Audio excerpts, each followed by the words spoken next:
ഇന്ന് ഞാനിവിടെ പറയാൻ പോകുന്നത് 2022 പുറത്തിറങ്ങിയൊരു ചൈനീസ് ഫാന്റസി മൂവിയെ കുറിച്ചാണ്. ഇതൊരു ചെറിയ കഥയുള്ള സിനിമയായതിനാൽ ഇന്നത്തെ വീഡിയോയുടെ ലെങ്ത് ഇത്തിരി കുറവായിരിക്കും. അപ്പോൾ സമയം കളയാതെ നേരെ നമുക്ക് കഥയിലേക്ക് കിടക്കാം. സിനിമയുടെ തുടക്കത്തിൽ കാണിക്കുന്നത് ഒരു ഗ്രാമമാണ്. രാത്രിയായതും ആ ഗ്രാമത്തിലേക്ക് ചില മോൺസ്റ്റേഴ്സ് വന്ന് അവിടെയുള്ള എല്ലാവരും അറ്റാക്ക് ചെയ്യാൻ തുടങ്ങി. അപ്പോഴാണ് ആ ഗ്രാമത്തെ സംരക്ഷിക്കുന്ന സോൾജേഴ്സ് എല്ലാവരും അങ്ങോട്ടേക്ക് വന്ന് ആ മോൺസ്റ്റേഴ്സിനെ എല്ലാം കൊല്ലാൻ നോക്കുന്നത്. എന്നാൽ ആ മോൺസ്റ്റേഴ്സ് ആരെയൊക്കെ തൊടുന്നുവോ അവരെല്ലാവരും അതുപോലെ മോൺസ്റ്റർ ആവാൻ തുടങ്ങി. അങ്ങനെ ഏകദേശം ആ ഗ്രാമത്തിലെ പകുതി ആൾക്കാരും മോൺസ്റ്റേഴ്സ് ആയി മാറി. അപ്പോഴാണ് നമ്മുടെ നായകൻ അങ്ങോട്ടേക്ക് വരുന്നത്. നായകൻ ആരാന്ന് വെച്ചാൽ ആ ഗ്രാമത്തെ സംരക്ഷിക്കുന്ന സോൾജേഴ്സിൽ ഒരാളായിരുന്നു. അങ്ങനെ നായകനും നായകന്റെ ആളുകളും ചേർന്ന് ആ മോൺസ്റ്റേഴ്സുമായി ഫൈറ്റ് ചെയ്യാൻ തുടങ്ങി. നായകൻ അവന്റെ കയ്യിലുണ്ടായിരുന്ന ഒരു പ്രത്യേകതരം പോയിസൺ ഉപയോഗിച്ച് ആ മോൺസ്റ്റേഴ്സിനെ കൊല്ലാൻ തുടങ്ങി. എന്നാൽ നായകന്റെ കൂടെ വന്ന സോൾജേഴ്സും മോൺസ്റ്റേഴ്സ് ആയി മാറി. അതോടെ അവനൊരു കാര്യം മനസ്സിലായി. ഇങ്ങനെ പോയി കഴിഞ്ഞാൽ ഈ ഗ്രാമത്തിലുള്ള എല്ലാരും മോൺസ്റ്റേഴ്സ് ആകും. അതുകൊണ്ട് തന്നെ അവൻ ആ സ്ഥലത്തിന് ചുറ്റും ബോംബ് ഫിക്സ് ചെയ്ത് വെച്ചിട്ട് അത് പൊട്ടിച്ചു.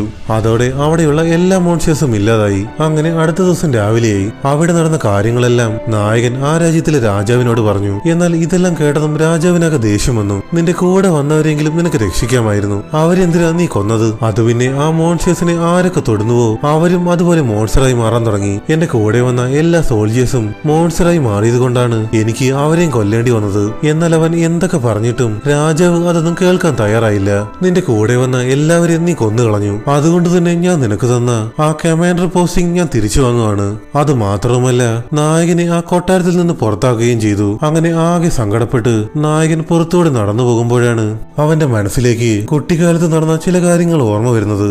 നായകന്റെ അച്ഛനൊരു വലിയ മെക്കാനിക് ആയിരുന്നു. അതായത് അയാൾ സ്വന്തമായിട്ട് ചില വെപ്പൺസ് ഉണ്ടാക്കിയെടുക്കും. അങ്ങനെ അവന്റെ അച്ഛൻ ഉണ്ടാക്കിയെടുത്ത അതേ വെപ്പൺ ഉപയോഗിച്ച് അവന്റെ അച്ഛനെയും അമ്മയും ആരെ കൊന്നുകളഞ്ഞു. എന്നാൽ ഇത്രയും വർഷമായിട്ടും അതാരാണെന്ന് കണ്ടുപിടിക്കാൻ അവനെ കൊണ്ട് പറ്റിയില്ല. എന്നാൽ മരിക്കുന്നതിന് മുമ്പ് നായകന്റെ അമ്മ അവന്റെ അച്ഛനുണ്ടാക്കിയ ഒരു മെക്കാനിക്കൽ ബോക്സിൽ അടച്ചു വെച്ച് അവനെ ഇവിടുന്ന് പറഞ്ഞു വിട്ടു. അങ്ങനെ ബോക്സിൽ നിന്ന് നായകനെ രക്ഷപ്പെടുത്തിയത് ഈ രാജ്യത്തിലെ രാജാവായിരുന്നു. അങ്ങനെ പഴയ കാര്യങ്ങളൊക്കെ ആലോചിച്ച് നായകൻ ഇങ്ങനെ നടന്നു പോകുമ്പോഴാണ് ഒരുത്തൻ നായകന്റെ അടുത്തേക്ക് വരുന്നത്.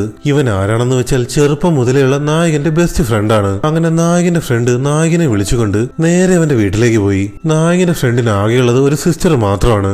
അങ്ങനെ വീട്ടിലെത്തിയതും 3 പേരും കൂടെ ഒരുമിച്ചിരുന്ന് ഫുഡ് കഴിക്കാൻ തുടങ്ങി. എന്നാൽ ഫുഡ് കഴിക്കുന്നതിന്റെ ഇടയിലാണ് നായകന്റെ ഫ്രണ്ട് നായകനൊരു വ്യത്യസ്തമായ വാൾ ഗിഫ്റ്റ് ആയിട്ട് കൊടുക്കുന്നത്. നായകനെ വാള് വാങ്ങി വെച്ച് ഫുഡൊക്കെ കഴിച്ചിട്ട് അന്ന് രാത്രി ഇവൻ അവിടെ കിടന്നുറങ്ങി. അങ്ങനെ അടുത്ത ദിവസം രാവിലെയായി. നായകന്റെ ഫ്രണ്ടിനോട് എന്തോ ഒരു കാര്യം പറയാനുണ്ടെന്നും പറഞ്ഞ് രാജാവ് അവനെ കൊട്ടാരത്തിലേക്ക് വിളിച്ചു.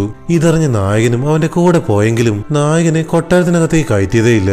അങ്ങനെ കൊട്ടാരത്തിനകത്തെത്തിയ നായകന്റെ ഫ്രണ്ടിന്റെ കയ്യില് രാജാവ് ഒരു ഇൻഫർമേഷൻ കൊടുത്തിട്ട് പറഞ്ഞു, ആരും കാണാതെ നീ ഇൻഫർമേഷൻ ഞാൻ പറയുന്ന സ്ഥലത്തെത്തിക്കണം, എത്രയും പെട്ടെന്ന് നീ ഇതെത്തിക്കണം എന്നും പറഞ്ഞ് അവനെ രാജാവ് അവിടുന്ന് പറഞ്ഞു വിട്ടു. അങ്ങനെ അവൻ പോയി കുറച്ച് കഴിഞ്ഞതും നായകനെ രാജാവ് അകത്തേക്ക് വിളിച്ചു. നായകനെ കണ്ടതും രാജാവ് പറഞ്ഞു, നിന്റെ ഫ്രണ്ടിന് ഞാനൊരു ഇൻഫർമേഷൻ കൊടുത്തു വിട്ടിട്ടുണ്ട്. അവൻ അതും കൊണ്ട് ഒരു സ്ഥലത്തേക്ക് പോകും. ആ സ്ഥലത്ത് ഇപ്പോൾ ഇവിടെ നടക്കുന്ന എല്ലാ പ്രശ്നങ്ങൾക്കും കാരണമായ ഒരുത്തനുണ്ടാകും. കുറച്ചു നാളായി നിന്റെ ഫ്രണ്ടിനെ എനിക്കൊരു ഡൗട്ട് ഉണ്ടായിരുന്നു. ശരിക്കും നിനക്ക് ഈ രാജ്യത്തോട് സ്നേഹമുണ്ടെങ്കിൽ അവനെ ഫോളോ ചെയ്തു പോയി എല്ലാം കണ്ടുപിടിക്കുക. അത് കേട്ടത് നായകൻ അവന്റെ ഫ്രണ്ട് അറിയാതെ അവനെ ഫോളോ ചെയ്ത് പോകാൻ തുടങ്ങി.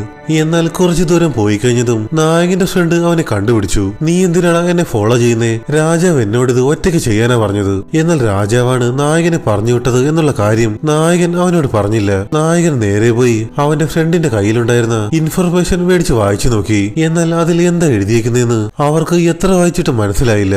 ഇത് ആരുടെ കയ്യിലാണ് കൊടുക്കാൻ പറഞ്ഞത്? അവന് ഇത് വായിക്കാൻ അറിയാമായിരിക്കും. അതുകൊണ്ട് നമുക്കിത് എത്രയും പെട്ടെന്ന് അവന്റെ അടുത്തെത്തിച്ച് അവനെ കൊണ്ട് തന്നെ ഇത് വായിപ്പിക്കാം. അങ്ങനെ അതും പ്ലാൻ ചെയ്തുകൊണ്ട് രണ്ടുപേരും അവിടെ നിന്ന് നടന്നുപോയി. എന്നാൽ ആ സ്ഥലത്തിന്റെ എൻട്രൻസ് എത്തിയതും അവിടെ ഒരു കൊച്ചു പെൺകുട്ടി നിൽക്കുന്നുണ്ടായിരുന്നു. ആ കുട്ടിയെ കണ്ടതും നായകൻ ആകെ ഷോക്കായി പോയി. സിനിമയുടെ തുടക്കത്തിൽ മോൺസ്റ്റേഴ്സ് അറ്റാക്ക് ചെയ്ത ഒരു ഗ്രാമമില്ലേ, ആ ഗ്രാമത്തിലുള്ള ഒരു കുട്ടിയായിരുന്നു അത്. നായകൻ അവിടെ ബോംബ് സെറ്റ് ചെയ്ത് പൊട്ടിച്ചപ്പോൾ ആ ഗ്രാമത്തിലുള്ള എല്ലാവരും മരിച്ചുപോയിരുന്നു. എന്നാലും ഈ പെൺകുട്ടി എങ്ങനെയാണ് അവിടുന്ന് രക്ഷപ്പെട്ടത്? ഇനി അഥവാ അവിടുന്ന് രക്ഷപ്പെട്ടാലും ഈ പെൺകുട്ടി എങ്ങനെ ഇവിടെ എത്തി? ഇതൊക്കെയായിരുന്നു നായകന്റെ സംശയങ്ങൾ. എന്നാലും നീ എങ്ങനെ ഇവിടെ എത്തിയതെന്ന് നായകൻ ആ പെൺകുട്ടിയോട് ചോദിച്ചു. അത് കേട്ടതും ആ പെൺകുട്ടി പറഞ്ഞു, എന്റെ കുടുംബത്തിലുള്ള എല്ലാവരും അന്ന് മരിച്ചുപോയി. ആരോ ഒരാൾ എന്നെ പിടിച്ചോണ്ടുവന്ന് ഇവിടുത്തെ അടിമയാക്കി വെച്ചേക്കുവാണ്. അത് കേട്ടതും നായകൻ പറഞ്ഞു, നീ പേടിക്കണ്ട, നിന്നെ ഞാൻ ഇവിടുന്ന് രക്ഷപ്പെടുത്തിക്കൊണ്ട് പോകാം. അതിനു മുമ്പ് ആരാ നിന്നെ ഇങ്ങോട്ടേക്ക് പിടിച്ചോണ്ട് വന്നേന്ന് പറ.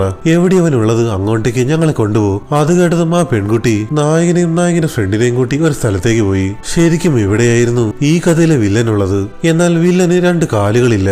എന്നാൽ ചില മെക്കാനിക്കൽ പാർട്സ് ഒക്കെ ഉപയോഗിച്ച് കൃത്രിമമായ ചില കാലുകൾക്ക് ഉപയോഗിച്ചാണ് അവൻ നടക്കുന്നത്. അവന്റെ തൊട്ടടുത്ത് ഒരു പെൺകുട്ടി ഇരിക്കുന്നുണ്ടായിരുന്നു. ആ പെൺകുട്ടിയോട് അവന്റെ കാലെങ്ങനെ നഷ്ടപ്പെട്ടത് എന്നുള്ള കഥ പറയുവാണ്.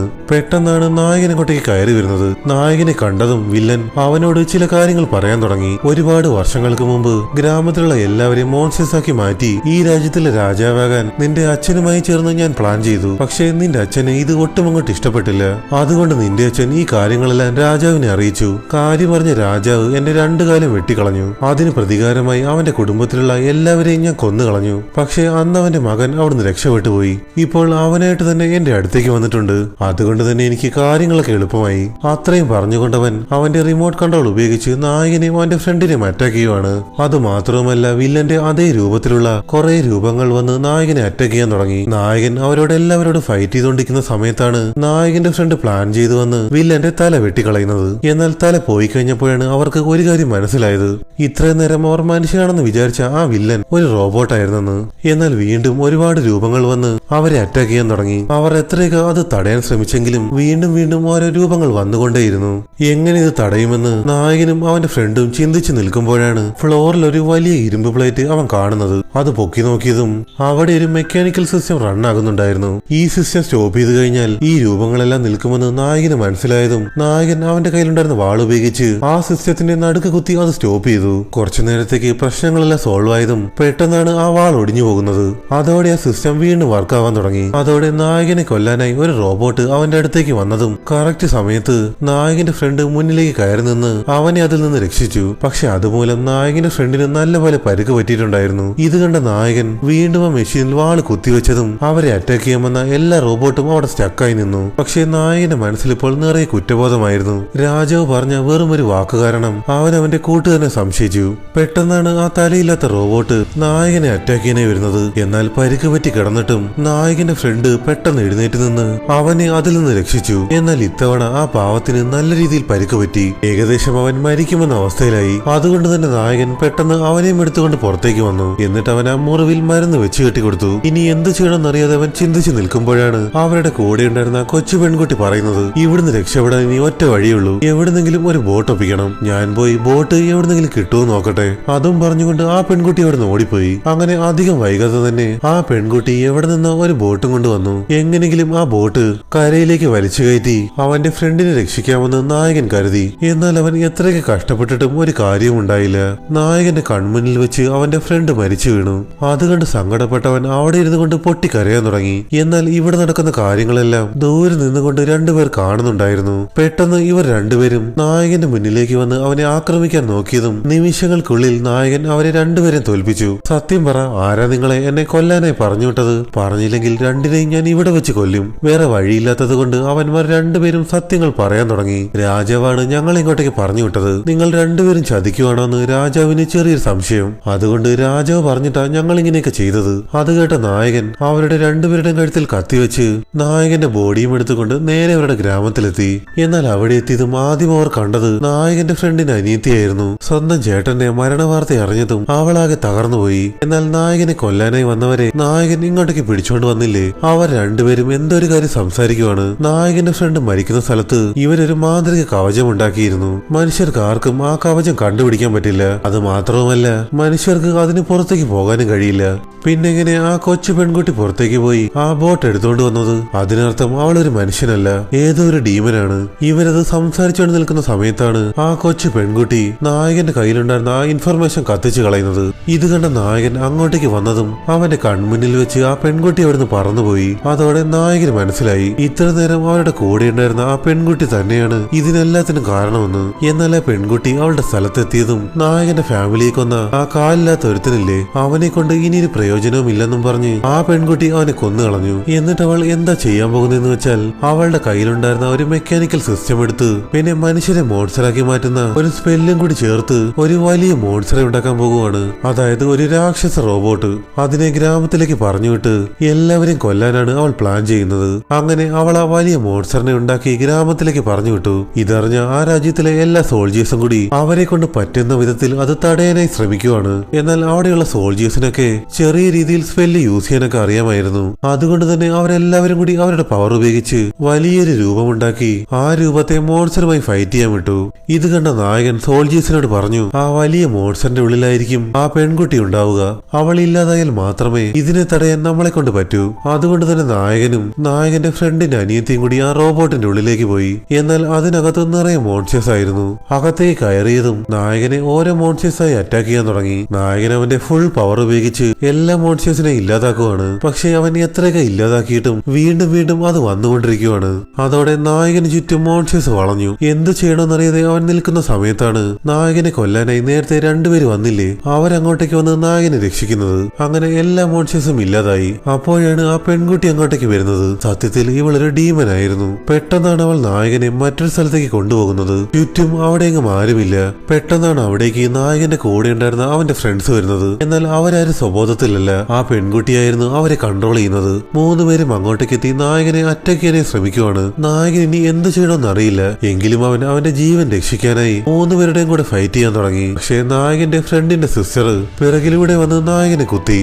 അത് കണ്ട് ദേഷ്യപ്പെട്ടവൻ അവന്റെ വാളെടുത്ത് അവളെ കൊല്ലാനായി വന്നതും അവനെ കൊണ്ട് അതിന് കഴിഞ്ഞില്ല. പെട്ടെന്നാണ് ആ കൊച്ചു പെൺകുട്ടി അങ്ങോട്ടേക്ക് വരുന്നത്. എന്റെ മുന്നിലുള്ള ഒരേയൊരു തടസ്സം നീ മാത്രമാണ്. എന്തിനാ നീ എനിക്ക് തടസ്സമായി വരുന്നത്? ഒരു കാര്യം ചെയ്യ്, നീ എന്റെ കൂടെ കൂട്. നമ്മൾ ഒരുമിച്ച് നിന്നു കഴിഞ്ഞാൽ ഈ ലോകം തന്നെ നമ്മുടെ കാൽച്ചുവട്ടിലാക്കാം. അങ്ങനെ ഓരോ കാര്യങ്ങൾ പറഞ്ഞ് അവൾ നായകനെ കൺവിൻസ് ചെയ്യാനായി ശ്രമിക്കുവാണ്. പെട്ടെന്നാണ് നായകന് ഒരു കാര്യം ഓർമ്മ വന്നത്. മരിക്കുന്നതിന് മുമ്പ് അവന്റെ ഫ്രണ്ട് അവനോടൊരു കാര്യം പറഞ്ഞിരുന്നു. അവന് ഗിഫ്റ്റായി കൊടുത്ത ആ കത്തിയിൽ എല്ലാ രഹസ്യങ്ങളും അടങ്ങിയിട്ടുണ്ടെന്ന്. അത് ഓർമ്മ വന്ന നായകൻ അവന്റെ ഫ്രണ്ട് കൊടുത്ത ആ ഒരു കത്തിയെടുത്ത് അതൊന്ന് റൊട്ടേറ്റ് ചെയ്തതും അതിൽ നിന്ന് ഒരുതരം പോയിസൺ പുറത്തു വരാൻ തുടങ്ങി. ആ പോയിസൺ ശ്വസിച്ചതും ആ കൊച്ചു പെൺകുട്ടി പതിയെ മാഞ്ഞു പോകാൻ തുടങ്ങി. അങ്ങനെ പതിയെ അവൾ ഒരു കൊച്ചു കല്ലായി മാറി. ആ പെൺകുട്ടി മരിച്ചത് കൊണ്ട് തന്നെ നായകന്റെ ഫ്രണ്ട്സ് എല്ലാം വീണ്ടും പഴയ പോലെയായി. അങ്ങനെ നായകൻ ആ കല്ലും എടുത്തുകൊണ്ട് നേരെ രാജാവിനെ കാണാനായി പോയി. എന്നിട്ട് രാജാവിനോട് നടന്ന എല്ലാ കാര്യങ്ങളും പറഞ്ഞു. സത്യങ്ങളെല്ലാം മനസ്സിലായ രാജാവ് നായകന് അവന്റെ കമാൻഡർ പോസ്റ്റിംഗ് തിരിച്ചു കൊടുത്തു. അങ്ങനെ രാജാവ് അവന് കൊടുത്ത അടുത്ത മിഷൻ പൂർത്തീകരിക്കാനായി അവൻ ഇവിടുന്ന് പോകുന്നത് കാണിച്ചുകൊണ്ട് ഈ ഒരു സിനിമ ഇവിടെ അവസാനിക്കുവാണ്. വീഡിയോയുടെ ലെങ്ത് ഇത്തിരി കുറവാണ്, എന്നാലും സിനിമ എല്ലാവർക്കും ഇഷ്ടപ്പെട്ടെന്ന് കരുതുന്നു. ഇതുപോലുള്ള ഫാന്റസി കഥകൾ നിങ്ങൾക്ക് ഇഷ്ടമാണെങ്കിൽ ലൈക്ക് ചെയ്യുക, കമന്റ് ചെയ്യുക, ചാനൽ സബ്സ്ക്രൈബ് ചെയ്യുക.